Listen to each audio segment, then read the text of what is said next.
Story time audio ബുക്സിലേക്ക് എല്ലാവർക്കും സ്വാഗതം. ജോസി വാഗമറ്റം എഴുതിയ നോവൽ ചാവുകടൽ. വീടിന് പിന്നാമ്പുറത്തെ ഓല ഷെഡിൽ വെച്ച് പാകം ചെയ്ത കഞ്ഞിയും കറികളും ചായക്കടയിലേക്ക് കൊണ്ടുപോകാൻ വേണ്ടി കുഞ്ഞന്ന വിൻസിയെ സഹായത്തിന് വിളിച്ചു.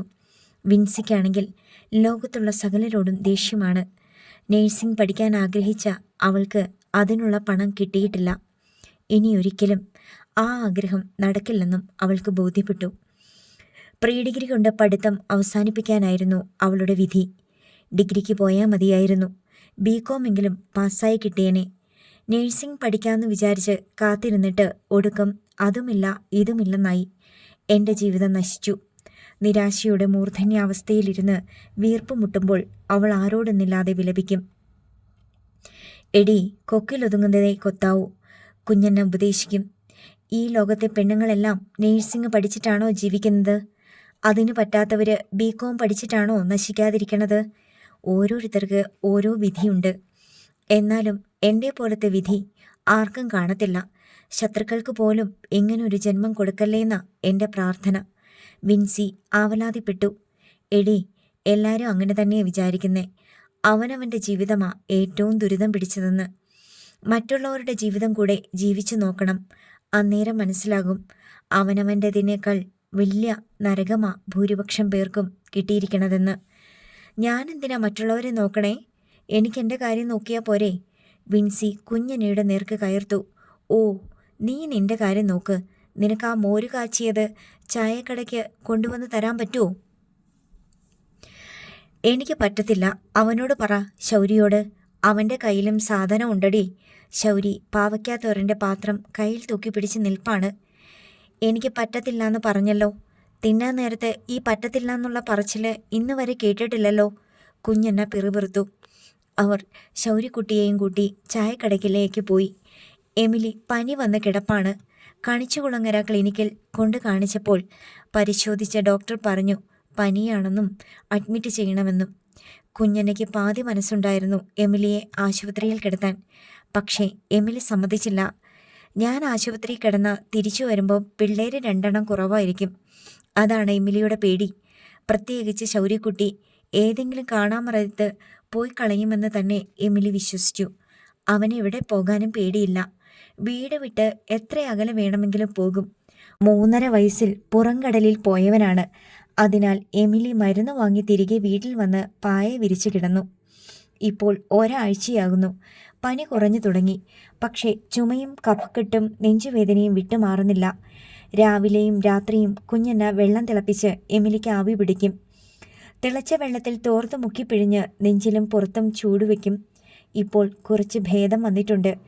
മിനിഞ്ഞാന്നും ഇന്നലെയും വെള്ളം ചൂടാക്കി മേല് കഴുകിച്ചതും കുഞ്ഞന തന്നെയായിരുന്നു. ശൗര്യക്കുട്ടി കുഞ്ഞനയുടെ കൂടെ നിന്ന് തന്നെ കൊണ്ട് കഴിയുന്ന എല്ലാ സഹായങ്ങളും ചെയ്തു കൊടുക്കും. വീടിനു പിന്നാമ്പുറത്തെ ഓല ഷെഡിൽ പാകം ചെയ്ത തോരനും സാമ്പാറും ചമ്മന്തിയും പാത്രത്തിലാക്കി കൊടുത്താൽ അവൻ ചായക്കടയിലെത്തിക്കും. വലിയ ഭാരങ്ങൾ എടുക്കാനുള്ള ശേഷി ആ 4 വയസ്സുകാരനില്ല. കഞ്ഞിയും തോരനും ചായക്കടയിൽ എത്തിച്ച ശേഷം കുഞ്ഞനെയും ശൗര്യക്കുട്ടിയും തിരിച്ചു വന്നു. അടുപ്പത്ത് വലിയ അലുമിനിയം കലത്തിൽ കരിങ്ങാലി വെള്ളം തിളയ്ക്കുന്നുണ്ടായിരുന്നു. ഇന്ന് അമ്മേനെ കുളിപ്പിച്ചുവോ? ശൗരി കുഞ്ഞിനിയോട് ചോദിച്ചു. ആ, കുളിപ്പിച്ചും, കുഞ്ഞന്ന പറഞ്ഞു. ചൂടുവെള്ളത്തിലാ? ആണടാ, കുഞ്ഞന്ന സമ്മതിച്ചു. ബാക്കി സാധനങ്ങളും എടുത്ത് കുഞ്ഞന്ന അവനെയും കൂട്ടി ചായക്കടയിലേക്ക് പോയി. കുറേ കഴിഞ്ഞ് ശൗരി തിരിച്ചു വന്നു. അടുപ്പിൽ ഇപ്പോഴും തീ കത്തുന്നുണ്ട്. നിറയെ തീക്കനലുകളുണ്ട്. ശൗരി പിന്നാമ്പുറത്തിരുന്ന ഒരു പ്ലാസ്റ്റിക് ബക്കറ്റ് എടുത്തുകൊണ്ടുപോയി അടുപ്പത്ത് വെച്ചു. അതിനുശേഷം വെള്ളം കൊണ്ടുവരാനായി തൂക്കുവാളിയും എടുത്ത് വീടിന് സമീപമുള്ള ചെറിയ കുളത്തിലേക്ക് പോയി. ശൗരി തൂക്കുവാളിയിൽ വെള്ളം മുക്കിക്കോരി തൂക്കി പിടിച്ച് ഷെഡിലെത്തി. അവൻ നോക്കിയപ്പോൾ അടുപ്പത്ത് വെച്ച പ്ലാസ്റ്റിക് ബക്കറ്റ് കാണാനില്ല.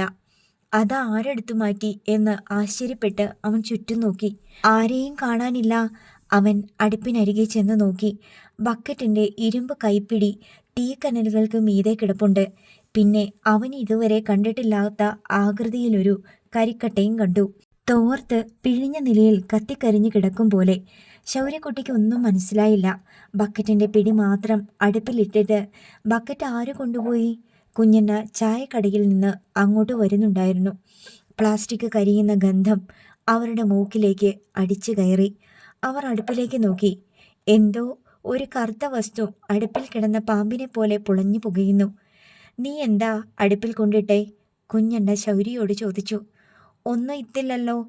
ശൗര്യക്കൊന്നും അറിയില്ല. പിന്നെ എങ്ങനെയാ പ്ലാസ്റ്റിക് കരിയുന്ന മണം വരുന്നേ? കുഞ്ഞണ്ണ അടുപ്പിനരികെ ചെന്ന് നോക്കി. പ്ലാസ്റ്റിക് ബക്കറ്റിൻ്റെ ഇരുമ്പ് കൈപ്പിടി അടുപ്പിലുണ്ട്. കുഞ്ഞണ്ണ പിന്നാമ്പുറത്തെ തിണ്ണയിൽ ബക്കറ്റ് വെച്ചിരുന്നിടത്തേക്ക് നോക്കി. അവിടെ ബക്കറ്റില്ല. വീണ്ടും അടുപ്പിൽ നോക്കി. ബക്കറ്റ് ഉരുകി കരിഞ്ഞ് ഒരു തുണിക്കഷ്ണം പോലെ ആയി തീർന്നിരിക്കുന്നു. അവിടെ ഇരുന്ന ബക്കറ്റ് എവിടെ ശൗരി? കുഞ്ഞിനയുടെ മുഖം മുറുകി. ആ, ഞാൻ കണ്ടില്ല. ശൗര്യക്കുട്ടിക്ക് അറിയുകയില്ല അങ്ങനെയൊരു ബക്കറ്റിനെ. നീ കണ്ടില്ല? നീ കണ്ടേയില്ല? ശൗര്യക്കുട്ടി വിസമ്മതാർത്ഥത്തിൽ മുഖമാട്ടി. കുഞ്ഞണ്ണ തൊടിയിലേക്കിറങ്ങി കമ്മ്യൂണിസ്റ്റ് പച്ചയുടെ വടി 2 എണ്ണം ഒടിച്ചെടുത്തുകൊണ്ട് വന്നു. എമിലിയാണ് വടിയെടുക്കാൻ പോയതെങ്കിൽ ശൗര്യക്കുട്ടി ഓടിയേനെ. പക്ഷേ കുഞ്ഞണ്ണയ്ക്ക് അവൻ്റെ ഒപ്പം ഓടാനുള്ള ശേഷിയില്ല. മാത്രമല്ല എമിലി അവന് പറഞ്ഞു കൊടുത്തിട്ടുണ്ട്, വെല്ലുമ്മച്ചി ശിക്ഷിക്കാൻ വിളിക്കുമ്പോൾ ഓടരുതെന്ന്. ശൗരി കയ്യും കെട്ടി നിന്നുകൊടുത്തു. നീയല്ലേടാ ശൗരി ബക്കറ്റെടുത്ത് തീയിട്ടത്? ശൗര്യക്കുട്ടി ഒന്നും മിണ്ടാതെ മുഖം താഴ്ത്തി. ഇക്കഴിഞ്ഞ പെരുന്നാളിന് വാങ്ങിച്ച നല്ല ഒന്നാന്തരം ബക്കറ്റ്. എന്താടാ ഒന്നും മിണ്ടാത്തേ? ഇല്ല, ശൗര്യക്കുട്ടിക്ക് അതേപ്പറ്റി ഒന്നും പറയാനില്ല. ചോദിച്ചു കേട്ടില്ലേടാ നീ? മോന്തയും കുനിച്ചു പിടിച്ച് കൈയും കെട്ടി നിന്നാ മതിയാ? അപ്പോഴും ശൗര്യക്കുട്ടി മുഖമുയർത്തിയില്ല. എന്നാ സൂക്കേടായിരുന്നു നിനക്ക്? അത് തീയിട്ട് കത്തിച്ച് കളയാഞ്ഞിട്ട് കുഞ്ഞണ്ണ അവൻ്റെ മുട്ടിന് താഴെ 2 അടി വെച്ചു കൊടുത്തു. അതവൻ നേരത്തെ വരവ് വെച്ച് കഴിഞ്ഞതാണ്. അതിനാൽ കരച്ചിലില്ല. അവൻ കരയില്ലെന്ന് കൂടി കണ്ടപ്പോൾ കുഞ്ഞണ്ണയ്ക്ക് പിന്നെയും ദേഷ്യം വന്നു. തൻ്റെ അടി അവന് വേദനിച്ചില്ലെന്നാണ് അവർക്ക് തോന്നിയത്.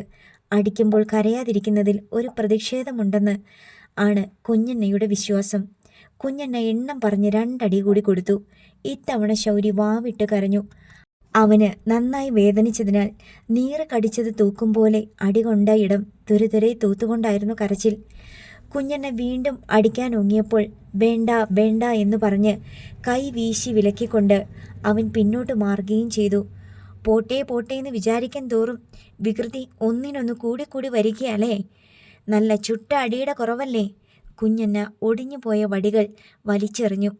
ശൗര്യയുടെ കരച്ചിൽ കേട്ട് വിൻസിയും പിന്നാലെ ഭിത്തിയിൽ പരതി പിടിച്ച് എമിലിയും തിണ്ണയിലേക്ക് വന്നു. എന്തിനാണമ്മേ ശൗര്യക്കുട്ടി കരയണത്? എമിലി ചോദിച്ചു. എന്തിനാണെന്നാ? ഈ തിണ്ണയിലിരുന്ന പുത്തൻ ബക്കറ്റ് എടുത്തുകൊണ്ട് പോയി അവൻ അടുപ്പിലിട്ട് കത്തിച്ചേക്കണ്. പെരുന്നാളിന് വാങ്ങിച്ച നല്ല പുത്തൻ ബക്കറ്റേ. അടിയുടെ കുറവല്ലേ അവന്? എന്നിട്ട് ബക്കറ്റ് എന്തേ? അപ്പോൾ ഞാൻ പറഞ്ഞത് നിനക്കും മനസ്സിലായില്ലേ? അത് കത്തിച്ച് കളഞ്ഞെന്ന്. കുഞ്ഞനെയും മാറി നിന്ന് കരയുന്ന ശൗര്യയെയും എമിലി മാറി മാറി നോക്കി. അവൻ എന്തിനാ കത്തിച്ചേ? ആർക്കറിയാം. അവനവൻ്റെ മുതലാണെന്ന ബോധം വേണ്ടായോ? ശൗരി ഇവിടെ വാ, എമിലി വിളിച്ചു. ഇല്ല. ശൗരി കടുത്ത ശൗര്യത്തോടെ തല വെട്ടിച്ചും കൊണ്ട് പറഞ്ഞു. നിന്നോടാ പറഞ്ഞത് ഇവിടെ വരാൻ. ഇല്ല ഇല്ല. ശൗര്യക്കുട്ടി കണ്ണീരൊലിപ്പിച്ചുകൊണ്ട് ശക്തമായി പ്രതിഷേധിച്ചു. എമിലിക്ക് കൂടുതൽ ഒച്ചയുയർത്താനുള്ള ശേഷിയില്ലായിരുന്നു. നല്ല അനുസരണ. വിൻസി തൂണിൽ ചാരി നിന്ന് പിറുപിറുത്തു. ശൗര്യക്കുട്ടി എല്ലാവരോടും പിണങ്ങി കുളക്കരയിൽ പോയിരുന്നു. കുറച്ചു കഴിഞ്ഞപ്പോൾ കുഞ്ഞണ്ണ അവനെ വിളിച്ചു. എടാ ശൗര്യക്കുട്ടിയെ വാ. നീ എന്തിനാ അവിടെ പോയിരിക്കുന്നേ? എന്തിനാണെന്നോ? ഒന്നും അറിയാത്ത പോലെ. എണീറ്റ് വാടാ, ചായക്കടയിൽ പോവാം. മുളകുവട ഉണ്ടാക്കണ്ടേ? നീയും കൂടെ വാ. കുഞ്ഞണ്ണ വിളിച്ചു. ശൗര്യക്കുട്ടി മുഖം തിരിച്ച് തൻ്റെ തോളിന് മീതെ കൂടി കുഞ്ഞണ്ണയെ നോക്കി. പിന്നെ എൻ്റെ പട്ടി വരും എന്നാണ് ആ നോട്ടത്തിൻ്റെ അർത്ഥം. നീ പിണങ്ങിയിരിക്കുവാണോടാ? നീ ബക്കറ്റ് കത്തിച്ച് കളഞ്ഞിട്ടല്ലേ അടിച്ചത്? അതും 2 അടി. കുഞ്ഞണ്ണ ഇണക്കത്തിൽ അടുത്തു കൂടുകയാണ്. 2 അടിയോ? വടി 2 എണ്ണം ഒടിയുന്നത് വരെ അടിച്ചിട്ട് 2 അടിയോ? മുഖത്ത് നോക്കി കള്ളത്തരം പറയുന്നോ? ആ പോട്ടെ, സാരമില്ല. ആർക്ക് സാരമില്ല? അടിച്ച വെല്ലുമ്മച്ചിക്കോ അതോ അടി കൊണ്ട് എനിക്കോ? എനിക്ക് സാരമുണ്ട്. ഇനി വെല്ലുമ്മച്ചിയുമായി യാതൊരുവിധ ഇടപാടുകളുമില്ല. ഓരോ സഹായത്തിന് ചോദിച്ചുകൊണ്ട് വരുമല്ലോ. എല്ലാം നിർത്തി ഇന്നത്തോടെ. ഈ വീട്ടിൽ ആരുമായിട്ടും ഇനി കൂട്ടില്ല. കുഞ്ഞണ്ണ ചെന്ന് ശൗര്യയുടെ കൈക്ക് പിടിച്ചു വലിച്ചു. എണീറ്റ് വാട മോനെ. മോനെ? എന്തു മോൻ? എവിടുത്തെ മോൻ? അവൻ ശക്തിയെ കുഞ്ഞണ്ണയുടെ കൈ കുടഞ്ഞു കുതറിച്ചു. ശൗര്യക്കുട്ടി ഉടനൊന്നും ഇണങ്ങുന്ന ലക്ഷണമില്ലെന്ന് കണ്ട് കുഞ്ഞണ്ണ തിരികെ പോയി. ശൗരി അവിടെ തന്നെ ഇരുന്നു. നേരെ ഉച്ചയായി. ആരും വിളിക്കുന്നില്ലേ? അവൻ വീടിന് നേർക്ക് തല തിരിച്ചു നോക്കി.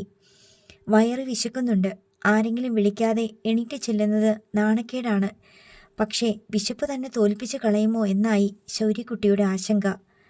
അങ്ങനെ ചെകിടോർത്തിരിക്കെ അമ്മയുടെ ശബ്ദം അവൻ കേട്ടു. മോനെ ശൗരി, ശൗര്യക്കുട്ടിയെ. ശൗര്യക്കുട്ടിക്ക് സന്തോഷമായി. നാണക്കേടില്ലാതെ ചെല്ലാം, അമ്മ വിളിച്ചിട്ടാണ്.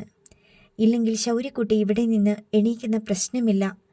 അവൻ ഉടുപ്പിലെയും നിക്കറിലെയും കൈകാലുകളിലെയും മണൽത്തരികൾ തട്ടിക്കളഞ്ഞു നേരെ വീട്ടുമുറ്റത്ത് ചെന്നു. അമ്മ ഒന്നുകൂടി വിളിക്കുമോ എന്ന് കാത്തു. ഇല്ല, പക്ഷെ നേരത്തെ വിളിച്ചല്ലോ, അത് ധാരാളം മതി. ശൗര്യക്കുട്ടി വീടിനുള്ളിലേക്ക് കയറി ചെന്നു. അമ്മ കട്ടിലിൽ ഇരിക്കുകയാണ്. അടുക്കളയിൽ വെല്ലുമ്മച്ചി എന്തോ പണി ചെയ്യുന്നു. വിൻസി ഏതോ പഴയ മാസിക വായിക്കുന്നു. ഡെന്നിച്ചനും ജാനറ്റും അങ്കണവാടിയിൽ പോയിരിക്കുകയാണ്. എന്നെ എന്തിനാ വിളിച്ചേ എന്ന മട്ടിൽ ഗൗരവത്തിലൊരു നോട്ടവുമായി ശൗരി എമിലിയുടെ മുന്നിൽ ചെന്നു നിന്നു. ഇങ്ങു വാ. എമിലി കണ്ണുകൊണ്ട് ക്ഷണിച്ചു. അടിക്കാനല്ലെന്ന് അവന് മനസ്സിലായി. അടിക്കാൻ നേരം അമ്മയുടെ മുഖത്തെ ഭാവം എന്താണെന്ന് അവന് നന്നായി അറിയാം. ശൗരി അരികെ ചെന്നപ്പോൾ എമിലി അവനെ തൻ്റെ ദേഹത്തോട് ചേർത്ത് പിടിച്ചു. അമ്മച്ചി ഒത്തിരി തല്ലിയോടാ? അവനെ തലോടിക്കൊണ്ട് എമിലി ചോദിച്ചു. ആ, തല്ലി. എവിടാ തല്ലിയത്? ശൗരി തൻ്റെ മുട്ടിന് കീഴെയുള്ള ഭാഗം ചൂണ്ടിക്കാട്ടി. ഇവിടെയാ. ഇവിടെയും തല്ലി, ഇവിടെയും. അവൻ ആവലാതിപ്പെട്ടു. എന്തിനാ വെല്ലുമ്മച്ചി മോനെ തല്ലിയത്? അതിന് മറുപടി പറയാതെ അവൻ മുഖം കുനിച്ച് 2 കൈയിലെയും വിരലുകൾ തൊട്ടും പിടിച്ചു നിന്നു. എന്തിനാ മോനെ നീ ആ ബക്കറ്റ് തീയിട്ട് കളഞ്ഞത്? എമിലിയുടെ ചോദ്യത്തിന് ഉത്തരമുണ്ടായില്ല. എൻ്റെ മോൻ വെറുതെ അങ്ങനെയൊന്നും ചെയ്യൂല. എന്തേലും കാരണം കാണും. ചുമ്മാ ആരെങ്കിലും ബക്കറ്റ് എടുത്ത് അടുപ്പിലിടുവോ? ഏയ്, അത്ര പൊട്ടനൊന്നുമല്ല എൻ്റെ ശൗര്യക്കുട്ടി. എന്തിനാ മോനെ അങ്ങനെ ചെയ്തേ? അവൻ അമ്മയുടെ മുഖത്തേക്ക് നോക്കി. ഞാൻ പറയട്ടെ എന്ന മട്ടിലുള്ള നോട്ടമായിരുന്നു അത്. മോൻ പറഞ്ഞോടാ. ആരും എൻ്റെ മോനെ ഒന്നും ചെയ്യൂല. ശൗരി മുഖം താഴ്ത്തി അബദ്ധം ഇടഞ്ഞ പോലെ പറഞ്ഞു. അമ്മേന കുളിപ്പിച്ചാൽ വെള്ളം ചൂടാക്കിയതാ. അത് കേട്ടതും വിൻസി പൊട്ടിച്ചിരിച്ചു. അവളുടെ ചിരി കണ്ട് കുഞ്ഞെന്നെയും ചിരിച്ചു. എമിലിക്കും ചിരി വരുന്നുണ്ടായിരുന്നു. ശൗരി തലതിരിച്ച് ചിരിക്കുന്ന വിൻസിയെയും കുഞ്ഞെന്നെയും നോക്കി. ചിരി അമർത്തുന്ന അമ്മയെ കൂടി കണ്ടതോടെ അവൻ്റെ മുഖം കനത്തു. അവന് പരിഭവമായെന്ന് കണ്ടപ്പോൾ എമിലി ഗൗരവത്തിൽ ചോദിച്ചു. എന്ത് കണ്ടിട്ടാടി വിൻസി നീ ഇളിക്കുന്നേ? എൻ്റെ മോനുണ്ടല്ലോ, എൻ്റെ മോനെ. ഞാൻ പനി പിടിച്ച് കിടക്കണ കണ്ടിട്ട് എനിക്ക് മേല് കഴുകാൻ വേണ്ടി വെള്ളം ചൂടാക്കാൻ വെച്ചതാ. അത് പ്ലാസ്റ്റിക് ബക്കറ്റായി പോയത് അവൻ്റെ കുറ്റാണോ? അത് കേട്ട് വിൻസി വീണ്ടും ചിരിച്ചു. കണ്ടോ അമ്മേ? ശൗരിക്ക് കുറച്ചിലായി. വിൻസി, നിർത്തടി നിന്റെ ചിരി. എടി, ഇവിടെ അത്രയും പേരുണ്ടായിട്ട് എനിക്ക് ഇത്തിരി വെള്ളം ചൂടാക്കി തരണമെന്ന് എൻ്റെ കൊച്ചിനല്ലാതെ വേറെ ആർക്കെങ്കിലും തോന്നിയോ? എന്നിട്ട് ഇളിക്കുന്നോ? എൻ്റെ മോൻ ഇങ്ങ് വാട ചക്കരേ. എമിലി ശൗരിയെ മടിയിൽ കയറ്റിയിരുത്തി. താൻ ചെയ്തത് തീരെ മോശപ്പെട്ട പ്രവൃത്തിയല്ലെന്ന് ശൗര്യക്കുട്ടിക്കും തോന്നി. അമ്മയ്ക്കറിയാം താൻ എന്താണ് ചെയ്തതെന്ന്. അത്രയും മതി. കുഞ്ഞെന്ന ചെറുചിരിയോടെ ശൗര്യയുടെ അടുത്തേക്ക് വന്നു. എൻ്റെ കുഞ്ഞേ, നിന്റെ ഒരു കാര്യം. ഇനിയെങ്കിലും ഇങ്ങനെ പ്ലാസ്റ്റിക് പാത്രം എടുത്ത് തീക്ക് മീതെ വെക്കല്ലേ. അത് ഉരുകി കത്തിപ്പോവൂലേ? ഇനി ഇങ്ങനത്തെ മണ്ടത്തരം കാണിക്കോ? എനിക്കറിയാം. ശൗര്യക്കുട്ടി രോഷത്തോടെ കുഞ്ഞെന്നെയെ നോക്കി. പറ്റിയ അബദ്ധം അവന് മനസ്സിലായിട്ടുണ്ട്. ഇനി അതേപ്പറ്റി കൂടുതൽ വിസ്തരിക്കുകയൊന്നും വേണ്ട. എൻ്റെ മോൻ്റെ ഉദ്ദേശം നല്ലതായിരുന്നെന്ന് എല്ലാവർക്കും മനസ്സിലായില്ലേ? അവനെ തല്ലിയതും പോരാഞ്ഞ് ഇനി കളിയാക്കുന്നാ? അത്രയും കൂടി പറഞ്ഞ് എമിലി ആ വിഷയം അവസാനിപ്പിച്ചു. കുഞ്ഞന്ന അവന് ചോറ് വിളമ്പിക്കൊടുത്തു. ഉണ്ട് കഴിഞ്ഞപ്പോൾ കുഞ്ഞന്ന അവനെ ചായക്കടയിലേക്ക് സഹായത്തിന് വിളിച്ചു. അപ്പോഴേക്കും അവൻ്റെ പിണക്കമെല്ലാം മാറിക്കഴിഞ്ഞു.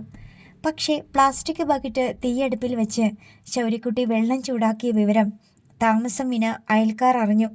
വിൻസിയാണ് മറിയമ്മയ്ക്ക് പറഞ്ഞു കൊടുത്തത്. അങ്കണവാടി വിട്ട് ജാനറ്റും ഡെന്നിച്ചനും വന്നപ്പോൾ അവർക്കും പറഞ്ഞു കൊടുത്തു വിൻസി. അങ്ങനെ കടപ്പുറത്തെ സ്ത്രീകളെല്ലാം പതിയെ പതിയെ അറിഞ്ഞു. ശൗര്യക്കുട്ടിയെ കാണുമ്പോൾ ചിരിച്ചും കൊണ്ട് കടപ്പുറത്തെ ആരെങ്കിലും ചോദിക്കും, ഒരു ബക്കറ്റ് വെള്ളം ചൂടാക്കി തരുമോ ശൗര്യക്കുട്ടിയെ? ശൗര്യക്കുട്ടിക്ക് അത് കേൾക്കുമ്പോൾ അടിമുടി വിറഞ്ഞു വരും. മറുപടി പറയാൻ കടപ്പുറത്തെ ഭാഷ അവന് വശമില്ലാഞ്ഞിട്ടല്ല. വള്ളക്കാരുടെ നല്ല ഒന്നാന്തരം തെറി അവൻ കേട്ട് പഠിച്ചിട്ടുണ്ട്. പക്ഷേ അവൻ്റെ അമ്മ അവനെ മറ്റൊന്ന് പഠിപ്പിച്ചിട്ടുണ്ട്. പ്രായത്തിന് മൂത്തവരെ ബഹുമാനിക്കണം. ശൗര്യക്കുട്ടി വീണ്ടും ഭീമമായൊരു അബദ്ധം കാണിക്കുന്നത് വരെ പലരും ബക്കറ്റ് കഥ പറഞ്ഞ് അവനെ കളിയാക്കി പോന്നു. ഇത്തവണ ശൗര്യക്കുട്ടി ജെറമിച്ചായനെ സമീപിച്ചത് വ്യത്യസ്തമായ ഒരാവശ്യവുമായിട്ടാണ്. ജെറമിച്ചായൻ വല മാടിക്കൊണ്ട് കട്ടപ്പുറത്ത് കയറ്റിവെച്ച വള്ളത്തിൻ്റെ തണലിൽ ഇരിക്കുകയായിരുന്നു. എനിക്ക് നീന്തണം, അവൻ കടലിന് നേർക്ക് കൈ ചൂണ്ടിക്കൊണ്ട് പറഞ്ഞു. കടലിൽ പോയി നീന്തണം? കടലിൽ പോയി നീന്താനോ? ഇത്തിരിയില്ലാത്ത നീയോ? നീ വല്ല കുളത്തിലോ ചെറിയിലോ ചാടി നീന്തം പഠിക്ക്. എന്നെ പഠിപ്പിക്കാമോ? ഞാനാ? എനിക്ക് വേറെ പണിയുണ്ട് കൊച്ചേ, നിന്നെ നീന്തം പഠിപ്പിച്ചുകൊണ്ടിരുന്നാൽ മതിയോ? പക്ഷേ ശൗര്യക്കുട്ടി വിടാതെ കൂടി. ഒരു ദിവസമല്ല, പല ദിവസങ്ങളിൽ അവൻ ജെറമിച്ചായനെ സമീപിച്ച് ഒരേ ആവശ്യം തന്നെ പറഞ്ഞു. അവനെ നീന്തൽ പഠിപ്പിക്കാൻ വേറെ ആരുമില്ല. നിന്നെ നീന്തം പഠിപ്പിച്ചാൽ നീ എനിക്ക് എന്നാ തരും? ജെറമിച്ചായൻ ചോദിച്ചു. കടലിൽ പോകുമ്പോൾ മീൻ പിടിച്ചു കൊണ്ടുവന്ന് തരാം എന്നായിരുന്നു അവൻ്റെ മറുപടി. നീ ഇനി ഏത് കാലത്താ കടലിൽ പോകാനാ? നിനക്കതിനുള്ള ഏക്കം ഉണ്ടോ? കുറഞ്ഞത് 10 വയസ്സെങ്കിലും കഴിയണം മോനെ. ഈ ജെറമിയുണ്ടല്ലോ, 12-ാം വയസ്സിൽ കടലിൽ പണിക്ക് ഇറങ്ങിയവനാ. ശൗര്യക്കുട്ടി പഴയ ആവശ്യത്തിലേക്ക് തന്നെ മടങ്ങി വന്നു. കടലിൽ അവന് നീന്തൽ അഭ്യസിക്കണം. കടലിനെ അവൻ്റെ കളിച്ചങ്ങാതിയാക്കി മെരുക്കാൻ നീന്തൽ പഠിച്ചേ തീരൂ. അമ്മ അവനെ ചിറയിൽ വിടാത്തത് നീന്തൽ അറിയാഞ്ഞിട്ടാണ്. തോട്ടിലും കുളത്തിലും ചൂണ്ടയിടാൻ വിടാത്തത് അവന് നീന്തൽ അറിയാഞ്ഞിട്ടാണ്. പല കാലങ്ങളിൽ പല ചിറകളിലും കുളങ്ങളിലും കുട്ടികൾ മുങ്ങി മരിച്ചിട്ടുണ്ട്. ഒടുക്കം കാര്യമായ പണിയൊന്നുമില്ലാതിരുന്ന ഒരു ദിവസം വൈകുന്നേരം ജെറമിച്ചായൻ ശൗര്യയുടെ നിർബന്ധത്തിന് വഴങ്ങി അവൻ്റെ കൈ പിടിച്ച് കടലിലേക്ക് നടത്തിക്കൊണ്ടുപോയി. തിരമാല അവൻ്റെ കാൽമുട്ടിൽ വന്നിടിച്ചു. ഇറങ്ങിയപ്പോൾ അവൻ്റെ തുടകളിൽ ആഞ്ഞിടിച്ചു. പിന്നെ അത് കഴുത്തൊപ്പമായി. ജെറമിച്ചായൻ നിൽക്കുന്നേയില്ല. അയാളുടെ അരയൊപ്പം വെള്ളമായി. അടുത്ത തിര മൂരിക്കൂറ്റിനെ പോലെ പാഞ്ഞു വന്നപ്പോൾ ജെറമിച്ചായൻ അവൻ്റെ ഇടത് കൈയിൽ മാത്രം മുറുകെ പിടിച്ചു. ശൗര്യയുടെ കാലുകൾ നിലത്ത് നിന്ന് ഇളകിപ്പോയി. തിര അവനെ എടുത്തുയർത്തി. ശൗരി 2 കവിൾ ഉപ്പുവെള്ളം കുടിച്ചു. അവൻ്റെ കണ്ണുകൾ നീറി. വലത് കൈയും കാലുകളും വെള്ളത്തിലിട്ടടിച്ച് അവൻ ഉയർന്നു നിൽക്കാൻ ശ്രമിച്ചു. അപ്പോൾ വന്ന തിരയിൽ അവൻ മലർന്നു മറിഞ്ഞുപോയി. ജെറമിച്ചായൻ അവൻ്റെ കയ്യിലെ പിടുത്തം വിട്ടു. ഒരു പായ്ക്കുള്ളിലാക്കി തെറുക്കുന്ന പോലെ തിര അവനെ മടക്കിയെടുത്ത് മറിച്ച് കരയ്ക്ക് കൊണ്ടുപോയി. തിര പിൻവാങ്ങിയപ്പോൾ ശൗര്യ എഴുന്നേറ്റ് നിന്നു. വായിലെ ഉപ്പുവെള്ളം തുപ്പിക്കളഞ്ഞിട്ട് അവൻ തുമ്മി. വെള്ളം മൂക്കിലും നെറുകയിലും കയറി. അവന് ശ്വാസം മുട്ടി. ജെറമിച്ചായൻ കടലിൽ നെഞ്ചൊപ്പം വെള്ളത്തിൽ നിന്നുകൊണ്ട് ശൗര്യയെ കൈകാട്ടി വിളിച്ചു. നീന്തം പഠിക്കണമെങ്കിൽ വാടാ. ശൗര്യയുടെ ധൈര്യം പാതി പോയി കഴിഞ്ഞിരുന്നു. മടിച്ചു നിന്ന അവനോട് ജെറമിച്ചായൻ വിളിച്ചു പറഞ്ഞു. ഇന്ന് പഠിച്ചില്ലെങ്കിൽ നീ ഒരിക്കലും പഠിക്കത്തില്ല ശൗര്യയെ. ശൗര്യക്കുട്ടി ഭയം വെടിഞ്ഞ് കടലിലേക്ക് ഇറങ്ങിച്ചെന്നു. അരയൊപ്പം വെള്ളത്തിൽ തിരയടിയേറ്റ് അവൻ വീണു. എണീച്ചു വാടാ, ജെറമിച്ചായൻ വിളിച്ചു. ജെറമിച്ചായൻ്റെ അടുത്തേക്ക് ചെല്ലാനാണ് വിളിക്കുന്നത്. ശൗരി എഴുന്നേറ്റ് നിന്നു. അപ്പോഴേക്കും പിൻവാങ്ങിയ തിര അവനെ കടലിലേക്ക് വലിച്ചിഴച്ചു. മണലിൽ കൈകാലുകൾ പൂഴ്ത്തി കുനിഞ്ഞു നിന്നിട്ട് തിര വലിഞ്ഞപ്പോൾ വല്ലവിധേനയും അവൻ നിവർന്നു. നടന്നു വാടാ, ജെറമിച്ചായൻ വീണ്ടും വിളിച്ചു. അടുത്ത തിര മൂരിക്കൂറ്റനെ പോലെ വരുന്നുണ്ടായിരുന്നു. മറിഞ്ഞു വീഴാതിരിക്കാൻ അവൻ ഓട്ടക്കുതിപ്പിന് നിൽക്കുന്ന പോലെ കാലുകൾ മണലിലൂന്നി നിന്നു. ഇത്തവണയും തിരയടിയേറ്റ് അവൻ മറിഞ്ഞു വീണു. തിര അവൻ്റെ മീതെ കൂടി കടന്നുപോയി. തിരത്തള്ളലിൽ അവനും കരയുടെ നേർക്ക് 10 അടിയോളം ഒഴുകിപ്പോയി. ഇത്തവണയും ഉപ്പുവെള്ളം കുടിച്ചു. കണ്ണിലും മൂക്കിലും വെള്ളം കയറി. തുമ്മി. ശ്വാസം ഏങ്ങി വലിച്ചു. കരയിലേക്ക് അടിച്ചു കയറിയ തിര ശൗര്യക്കുട്ടി എണീൽക്കുന്നതിനു മുമ്പേ തിരിച്ചൊഴുകി. ശൗര്യയുടെ ഉടലിന് കീഴിലെ മണൽ വാർന്നുപോയി. അതിനൊപ്പം അവനും കടലിലേക്ക് ഒഴുകി. തൻ്റെ കാൽ ചുവട്ടിൽ വന്ന് തടഞ്ഞ അവൻ്റെ ശരീരം ജെറമിച്ചായൻ വലിച്ചു പൊക്കി. അവൻ വിക്കുകയും ശ്വാസം ഏങ്ങി വലിക്കുകയും ചെയ്തു. അവൻ്റെ കണ്ണിൽ സങ്കടത്തിൻ്റെ ഉപ്പുനീരും കടലിൻ്റെ ഉപ്പുനീരും കൂടിക്കലർന്നു. അവൻ ജെറമിച്ചായനെയും കടലിനെയും മാറി മാറി നോക്കി. ഇനിയും നിനക്ക് നീന്തം പഠിക്കണോടാ, അടുത്ത മൂരി വരുന്നുണ്ട്. പക്ഷേ ജെറമിച്ചായൻ അതിലേക്ക് നോക്കുന്നു പോലുമില്ല. തിര അടിച്ചു വീഴ്ത്തുമെന്ന പേടി ജെറമിച്ചായനില്ല. പഠിക്കണം, അവൻ പിന്മാറാൻ മനസ്സില്ലാതെ പറഞ്ഞു. ജെറമിച്ചായൻ അവനെ മൂരിക്കൂറ്റിൻ്റെ തോളത്തേക്ക് വെച്ചു കൊടുത്തു. തിര അവനെ ചുമലിലിരുത്തിക്കൊണ്ട് മണൽത്തിട്ടയിൽ ചെന്നൊടിഞ്ഞു വീണു. അക്കൂട്ടത്തിൽ ശൗര്യയും വീണു. മുൻപത്തെ പോലെയല്ല. ശൗരി പെട്ടെന്ന് പിടഞ്ഞെഴുന്നേറ്റു. തിരികെ വരുന്ന തിരയിൽ ഒലിച്ചു പോകാതെ അവൻ കാല് രണ്ടും മണലിലൂന്നി. കാലിനടിയിൽ നിന്ന് മണൽ വാർന്നു പോകുന്നതോടൊപ്പം അവൻ്റെ പാദങ്ങൾ കണങ്കാലിൻ്റെ പാതി വരേക്കും മണലിൽ പുതഞ്ഞു നിന്നു. ജെറമിച്ചായൻ കൈയടിച്ച് അഭിനന്ദിച്ചു. അങ്ങനെ പിടിച്ചു നിൽക്കണം. നീ ഒന്നാം പാഠം പഠിച്ചു. ശൗര്യയ്ക്ക് സന്തോഷം തോന്നി. അവൻ ജർമ്മിച്ചായൻ്റെ അടുത്തേക്ക് വീണ്ടും നീങ്ങി. ഇത്തവണ ചെറിയൊരു തിരയാണ് വന്നത്. അടിയേറ്റു വീഴാതിരിക്കാൻ അവൻ കാലുകൾ ഉറപ്പിച്ച് തലയെടുത്ത് നെഞ്ചു മുന്നോട്ട് തള്ളി അഭ്യാസക്കാരനെ പോലെ നിന്നു. തലയ്ക്കുമേലെ തെര വരുമ്പോൾ ഒന്ന് കുനിഞ്ഞു കൊടുത്തേക്കണം. ഉറപ്പിച്ച കാല് പറിക്കരുത്, തെരയങ്ങ് പൊയ്ക്കോളും, ജർമ്മിച്ചായൻ പറഞ്ഞു. തെര കടലിലോട്ട് വലിയുമ്പം പിൻകാല് നല്ല പോലെ ഊന്നി മുൻകാല് കുതിക്കാൻ പാകത്തി കരയ്ക്കോട്ടാഞ്ഞ് പതിഞ്ഞു നിൽക്കണം. കാല് പറഞ്ഞ് ഒഴുകിപ്പോകരുത്. അരയൊപ്പം വെള്ളത്തിലേക്ക് കയറി നിന്നിട്ട് ജർമ്മിച്ചായൻ അവന് കാട്ടിക്കൊടുത്തു. തിര വരുമ്പോൾ അതിനെതിരെ നിൽക്കേണ്ടത് എങ്ങനെയെന്നും തിര വലിയുമ്പോൾ ഉൾവലിവിൽ പെടാതെ നിൽക്കേണ്ടതെങ്ങനെയെന്നും പിന്നീട് ഓരോ തിര വരുമ്പോഴും അത് പരീക്ഷിച്ചു നോക്കാൻ നിർദ്ദേശം നൽകി.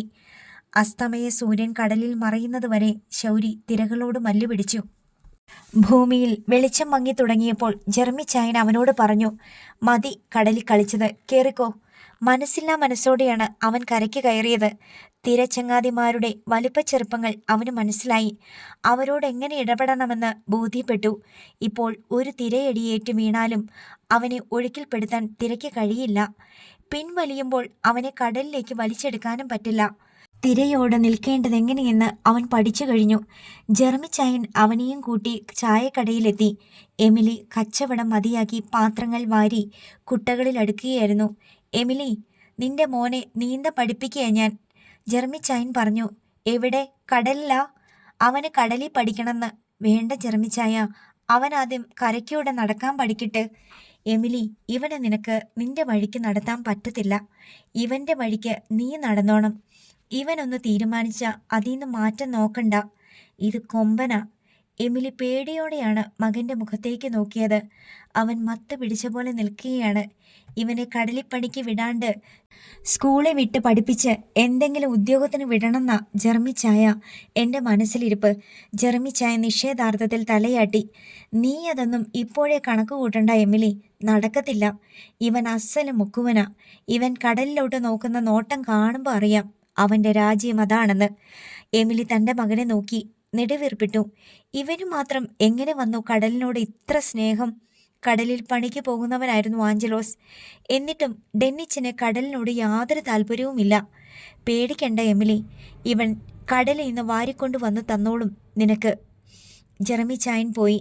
പിന്നീട് ജർമ്മിച്ചായൻ വള്ളങ്ങൾ വരുന്നതും കാത്ത് കടൽക്കരെ ഇരിക്കുമ്പോഴെല്ലാം ശൗര്യക്കുട്ടി അയാളെ തേടിയെത്തി. നിർബന്ധിച്ച് കടലിൽ ഇറക്കി. അവൻ കടയിൽ നിന്ന് ബോണ്ടയും പരിപ്പുവടയും അച്ചപ്പവും എടുത്തുകൊണ്ടുവന്ന് ജർമ്മിച്ചായന് കൊടുത്തു. ഇടയ്ക്ക് ജർമ്മിച്ചായനെ ചായക്കടയിലേക്ക് വിളിച്ചു കൊണ്ടുപോയി എമിലിയെ കൊണ്ട് ചായ കുടിപ്പിച്ചു. ഇതൊക്കെയായിരുന്നു ജർമ്മിച്ചായന് അവൻ നൽകി വന്ന ഫീസ്. ജർമ്മിച്ചായൻ നെഞ്ചൊപ്പം വെള്ളത്തിൽ ഇറങ്ങി നിൽപ്പുണ്ടെങ്കിൽ ശൗര്യക്കുട്ടിക്ക് കടലിൽ നീന്താൻ നല്ല ധൈര്യമാണ്. 4-5 തവണ നില തെറ്റി ഒഴുകിപ്പോയപ്പോഴൊക്കെ ജർമ്മിച്ചായൻ നീന്തിയെത്തി അവനെ രക്ഷപ്പെടുത്തി. തിരകളോട് മല്ലിട്ട് അവൻ്റെ കൈകാലുകൾ നല്ല പോലെ ഉറച്ചു. സാധാരണ കുട്ടികൾ കളിക്കുന്നത് പോലെയല്ല, ഉറച്ച കാൽവെപ്പുകളോടെയാണ് അവൻ്റെ നടത്ത. കടലിൽ നീന്താൻ ജർമ്മിച്ചായൻ പോകാത്ത ദിവസങ്ങളിൽ ശൗര്യക്കുട്ടി അരികെ ചെന്നിരുന്ന് അയാളെ കൊണ്ട് കടൽ കഥകൾ പറയിച്ചു. അവൻ ചോദ്യങ്ങൾ ചോദിച്ചുകൊണ്ടേയിരിക്കും. മീനുകളെക്കുറിച്ച്, കടലിലെ പാമ്പുകളെക്കുറിച്ച്, വിവിധതരം ഞണ്ടുകളെക്കുറിച്ചും മറ്റു കടൽ ജീവികളെക്കുറിച്ചും, കടലിലെ രാത്രിയെക്കുറിച്ച്, കടലിലെ മഴയെക്കുറിച്ചും കാറ്റിനെക്കുറിച്ചും. അവൻ്റെ ജിജ്ഞാസയ്ക്ക് അവസാനമില്ല.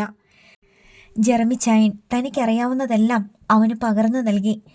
കടലിലെ ചുഴികളെക്കുറിച്ചും മലരികളെക്കുറിച്ചും ഒഴുക്കുകളെക്കുറിച്ചും അവന് ഉദാഹരണ കഥകൾ സഹിതം വിവരിച്ചു കൊടുത്തു. ഒഴുക്കിനെതിരെയല്ല, ഒഴുക്കറിഞ്ഞാണ് നീന്തേണ്ടത്. കാറ്റിനെതിരെയല്ല, ഇഞ്ചിൻ ഓട്ടേണ്ടത് കാറ്റിനെ അനുസരിച്ചാണ്. പ്രകൃതിയുടെ ഒരു പ്രതിഭാസത്തിനും എതിരായിട്ട് പ്രവർത്തിക്കുകയല്ല മനുഷ്യൻ ചെയ്യേണ്ടത്. അതിന് വഴങ്ങിക്കൊണ്ട് സുരക്ഷാമാർഗങ്ങൾ സ്വീകരിക്കുകയാണ് വേണ്ടത്. ജർമ്മിച്ചായൻ പറയുമ്പോൾ അതെല്ലാം കൊച്ചു കൊച്ചു കഥകളാണ്. ഇന്നാളൊരിക്കൽ സേവാട്ടി ചൂണ്ടയ്ക്ക് പോയി. കാറ്റും കോളും വന്നപ്പോൾ ദിക്ക് തെറ്റി വടക്കോട്ട് മാറി ഒരു കരയ്ക്കടുപ്പിക്കേണ്ടി വന്നു. അവൻ നോക്കുമ്പം അരയ്ക്കൊപ്പം വെള്ളം. വള്ളം കരയ്ക്കടുപ്പിക്കാൻ വേണ്ടി അവൻ വെള്ളത്തിൽ ചാടി. ചെളിയായിരുന്നു അടിയിൽ. അവിടെ നിന്ന് മരിച്ചു. ശൗര്യക്കുട്ടി കവിളത്ത് കൈയൊന്നി കേട്ടുകൊണ്ടിരിക്കും. എന്താ കാരണം? അടിത്തട്ട് ചെളിയാണോ മണ്ണാണോ പാറയാണോ എന്ന് നോക്കിയില്ല. കടലിൽ ഇറങ്ങുമ്പോഴും പുഴയിലിറങ്ങുമ്പോഴും കായലിൽ ഇറങ്ങുമ്പോഴും കുളത്തിലിറങ്ങുമ്പോഴും ആ ഒരു കാര്യം നോക്കിയേക്കണം. അടുത്തട്ട് ചെളിയാണോന്ന് കാലൂന്നിയല്ല നോക്കേണ്ടത്, കമ്പ് കുത്തി നോക്കണം. മനസ്സിലായാ? ശൗര്യക്കുട്ടിക്ക് മനസ്സിലാകും ജെറമിച്ചായൻ പറഞ്ഞാൽ. കാൽനടയ്ക്ക് നടക്കുമ്പം എപ്പോഴും ഒരു വടി ചെത്തി മിനുക്കി കയ്യിൽ വെച്ചോണം. ഊന്നുപടി പോലെ ഒരെണ്ണം. താറിട്ട് റോഡിൽ നടക്കുമ്പോഴല്ല, നിന്നെപ്പോലെയും എന്നെപ്പോലെയും കടപ്പുറത്തും കായലരികത്തും കുറ്റിക്കാട്ടിലും നാട്ടുവഴിയിലും നടക്കുന്ന ഒരുത്തൻ. ഒരു പട്ട് കടിക്കാൻ വന്നാൽ വീശി ഓടിക്കാം. ഒരു പാമ്പിനെയോ തേളിനെയോ പഴുതാരയോ കണ്ട തോണ്ടിക്കളയോ തല്ലിക്കൊല്ലുകയോ ചെയ്യാം. ഒരു ശത്രു തല്ലാൻ വന്നാൽ അതും കൊണ്ട് നേരിടാം. പുല്ലോ ചെടിയോ മുൾപ്പടർപ്പോ വകഞ്ഞു മാറ്റാം. അങ്ങനെ ഒരു വടിക്ക് 100 കൂട്ടം ഉപകാരങ്ങളാ. ഞാൻ എപ്പോഴും ഒരു വടിയും കൊണ്ട് നടക്കണതെന്തിനാ? അതില്ലാണ്ട് നടക്കാൻ വയ്യാഞ്ഞിട്ടല്ല, ശീലമായതുകൊണ്ടാ. നീ ഇപ്പം കൊച്ചാ, ഇപ്പം അതിൻ്റെ ആവശ്യമില്ല. എന്നെങ്കിലും ആവശ്യം വരുമ്പോൾ ഞാൻ ഈ പറഞ്ഞത് ഓർമ്മയിൽ വെച്ചു. അങ്ങനെ ആഴ്ചകൾ പോകവേ ഒരു ദിവസം ശൗര്യക്കുട്ടി എമിലിയെ കടപ്പുറത്തേക്ക് കൂട്ടിക്കൊണ്ടു വന്നു. തിര വന്ന് കാലിൽ തൊടുന്നെടുത്ത് അവളെ നിർത്തി. അവൻ്റെ മഞ്ഞ ബനിയൻ അഴിച്ച് അമ്മയുടെ കയ്യിൽ കൊടുത്തു. ഇതെന്തിനാ? നീ എന്ത് ചെയ്യാൻ പോണു ശൗര്യക്കുട്ടി? അമ്മ അവിടെ നിൽക്ക്, ശൗര്യക്കുട്ടി പറഞ്ഞു. എന്നിട്ട് കടലിലേക്ക് ഒരൊറ്റ ഓട്ടം. എമിലി നെഞ്ചത്ത് കൈവച്ച് പുണ്യാളച്ഛനെ വിളിച്ചു. കരയിലേക്ക് പായ തെറുക്കും പോലെ വന്ന തിരയിലേക്ക് ശൗര്യക്കുട്ടി കൈകൾ വിരിച്ച് ചാടി. എമിലിയുടെ തൊണ്ടയിൽ വെള്ളം പറ്റി. ശൗര്യക്കുട്ടിയെ കാണാനില്ല. എമിലിയുടെ ചങ്കിടിപ്പ് എമിലിക്ക് തന്നെ കേൾക്കാമെന്നായി. നിമിഷങ്ങൾ കഴിഞ്ഞപ്പോൾ 4 മാറ് ദൂരെ ഒരു നീർനായ പൊന്തും പോലെ ശൗര്യയുടെ തല പൊന്തി. ശൗര്യക്കുട്ടി, മോനെ! എമിലി അലറി വിളിച്ചു. ശൗര്യക്കുട്ടിയെ വീണ്ടും കാണാതായി. ഒരു തിരയൊടുവിനപ്പുറം വീണ്ടും അവൻ്റെ തല പൊന്തി. അവൻ നീന്തുകയാണ്. ഒരു 10 വള്ളപ്പാട് അകലെ എത്തിക്കഴിഞ്ഞു. തിര മൂരിയിട്ട് വരുമ്പോൾ അവൻ മുങ്ങിക്കളയുന്നു. വീണ്ടും പൊന്തുന്നു. വെള്ളത്തിനു മീതെ മലർന്നു കിടന്ന് തല കുത്തി മറിയുന്നു. മൂരി വരുമ്പോൾ കുതിരപ്പുറത്തെന്ന പോലെ അതിനു മീതെ കയറിയിരിക്കുന്നു. ഒരു 20 മിനിറ്റ് നേരം ശൗര്യക്കുട്ടി എമിലിയെ മുൾമുനയിൽ നിർത്തി. ഒടുവിൽ ഒരു കൈ ഉയർത്തിപ്പിടിച്ച് ഒരൊറ്റ കൈകൊണ്ട് നീന്തി അവൻ കരയ്ക്കെടുത്തു. എമിലിയുടെ മുൻപിലേക്ക് വന്ന് എളിക്ക് 2 കൈയും ഊന്നി നിന്ന് അവൻ ചോദിച്ചു, ഞാൻ നീന്താൻ പഠിച്ചത് അമ്മ കണ്ടാ? എമിലി ഒന്നും പറയാതെ അവനെ ചേർത്ത് പിടിച്ച് നനഞ്ഞ തലയിൽ തലോടി. നീ എന്തിനാ ഇപ്പം ഇങ്ങനെ കാണിച്ചു തന്നേ? എമിലി ചോദിച്ചു. അമ്മയ്ക്ക് പേടിയല്ലേ? ഇനി പേടിച്ചണ്ട.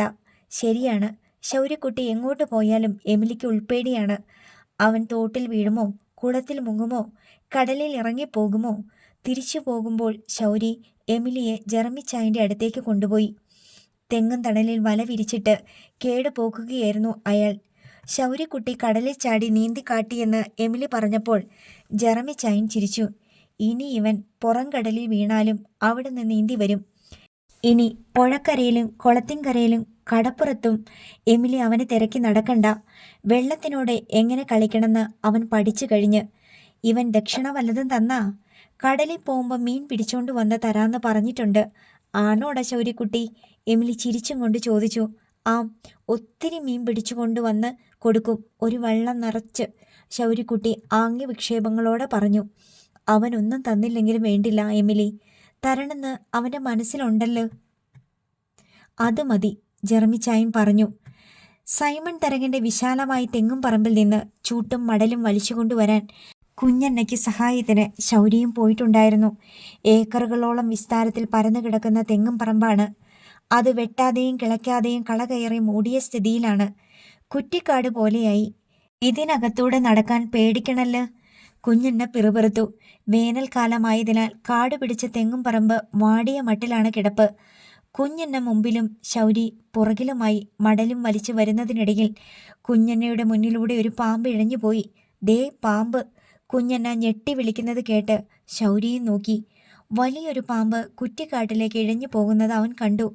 ഇതെല്ലാം ഒന്ന് വെട്ടി തീയിട്ടിരുന്നെങ്കിൽ പാമ്പിൻ്റെ ശല്യം തീർന്നേനെ. എവിടെ നോക്കിയാലും പാമ്പാ. വെല്ലിമ്മച്ചി പറയുന്നതിൽ കാര്യമുണ്ടെന്ന് ശൗര്യക്കുട്ടിക്കും തോന്നി. വീടിൻ്റെ പിന്നാമ്പുറത്ത് മടലും ചൂട്ടും വെട്ടിക്കൂട്ടിയിട്ട ശേഷം കുഞ്ഞന്ന ചായക്കടയ്ക്ക് പോയി. അവിടെ വിൻസിയും എമിലിയും കൂടി മീൻപിടുത്തക്കാർക്കും കോരുകാർക്കും കഞ്ഞി വിളമ്പുന്നുണ്ടായിരുന്നു. കുറേ കഴിഞ്ഞ് വിൻസി പാത്രങ്ങളെല്ലാം കുട്ടയിലാക്കി കഴുകാനെടുത്തുകൊണ്ട് വീട്ടിലേക്ക് പോന്നു. അവൾ പിന്നാമ്പുറത്ത് എത്തിയപ്പോൾ ശൗര്യക്കുട്ടി തെങ്ങും മടലിൻ്റെ ഉണങ്ങിയ കുറച്ച് ഓല കക്ഷത്തിൽ വെച്ച് തെങ്ങും പറമ്പിൻ്റെ അരികിലൂടെ നടന്നു പോകുന്നത് കണ്ടു. അവൻ എന്ത് ചെയ്യാനാണ് പോകുന്നതെന്ന് വിൻസി നോക്കിക്കൊണ്ടു നിന്നു. അല്പസമയത്തിനുള്ളിൽ തെങ്ങും പറമ്പിൽ കാടും പടലവും അടിഞ്ഞു കിടക്കുന്നിടത്ത് നിന്ന് തീയും പുകയും കാണായി. വിൻസി നോക്കി നിൽക്കെ തീ ആളിപ്പടർന്നു. ശൗര്യക്കുട്ടി കാറിക്കരഞ്ഞ് ഓടി വരുന്നതും അവൾ കണ്ടു. മുറ്റത്ത് വന്ന് ശൗര്യക്കുട്ടി തിരിഞ്ഞു നോക്കി. തെങ്ങും പറമ്പിലൂടെ തീ പടരുകയാണ്. ശൗര്യയുടെ കരച്ചിൽ കേട്ട് കടയിൽ നിന്ന് എമിലി വീടിന് നേർക്ക് ഓടി വന്നു. തെങ്ങും പറമ്പിൽ തീ ആളുന്നത് കണ്ട് അവൾ അന്താളിച്ചു. അയലത്തുകാർ ഓടി വന്നു. വിൻസിയെ, ശൗര്യ എന്തിനാ നിലവിളിക്കുന്നേ? ചോദിച്ചു നോക്ക്, ദാ നിക്കണ്. എമിലി അരികെ ചെന്നപ്പോൾ അവൻ വലത് കൈ ഇടം കൈകൊണ്ട് പൊത്തിപ്പിടിച്ചാണ് കരച്ചിൽ. എമിലി കൈ വെച്ചു പരിശോധിച്ചപ്പോൾ പൊള്ളലേറ്റെന്ന് മനസ്സിലായി. അവൾ അവനെ കൂട്ടിക്കൊണ്ടുപോയി ബക്കറ്റിൽ നിന്ന് വെള്ളം കോരിയെടുത്ത് പൊള്ളിയ കൈയിന്മേൽ ധാര കോരി. ഇതിനിടയിൽ അയൽക്കാരിൽ ചിലർ വെള്ളമൊഴിച്ചും മണ്ണ് വാരിയെറിഞ്ഞും പച്ചത്തെങ്ങോല വെട്ടി തീക്കുമീതെ തല്ലിയും തെങ്ങും പറമ്പിലെ തീ കെടുത്താൻ ശ്രമിക്കുന്നുണ്ടായിരുന്നു. തീ ആരുടെയും നിയന്ത്രണത്തിന് വഴങ്ങാതെ അർദ്ധവൃത്താകൃതിയിൽ തെങ്ങും പറമ്പിൻ്റെ വിസ്തൃതിയെ കാർന്ന് കാർന്ന് പോയിക്കൊണ്ടിരുന്നു. നാനാഭാഗത്തു നിന്നും ആളുകൾ ഓടിക്കൂടിക്കൊണ്ടിരുന്നു. തെങ്ങും പറമ്പിലേക്ക് കയറ്റി വെച്ചിരുന്ന പഴയ ചില വള്ളങ്ങൾ ചിലർ വലിച്ചിറക്കി കടപ്പുറത്തെത്തിക്കാൻ ശ്രമിച്ചത് വിഫലമായി. മീൻ വല തുന്നാനുണ്ടാക്കിയ ഷെഡിൽ നിന്ന് വല മാത്രം വാരിയെടുത്ത് മാറ്റാൻ കഴിഞ്ഞു. ഷെഡ് കത്തിപ്പോയി. വള്ളങ്ങളുടെ അറ്റകുറ്റപ്പണിക്ക് അറുത്തുകൂട്ടി വച്ചിരുന്ന തടിക്ക് തീ പിടിച്ചു. തോടിനരികെ ആരോ മെടഞ്ഞു സൂക്ഷിച്ചിരുന്ന 3 കെട്ട് ഓലയും തീ വിഴുങ്ങി. സൈമൺ തരങ്ങൻ്റെ തെങ്ങും പറമ്പിലൂടെ തീ പായുന്നത് നോക്കി ചെല്ലിക്കടപ്പുറത്തുകാർ നിസ്സഹായരായി നിന്നു. അടുത്ത ഭാഗം നാളെ.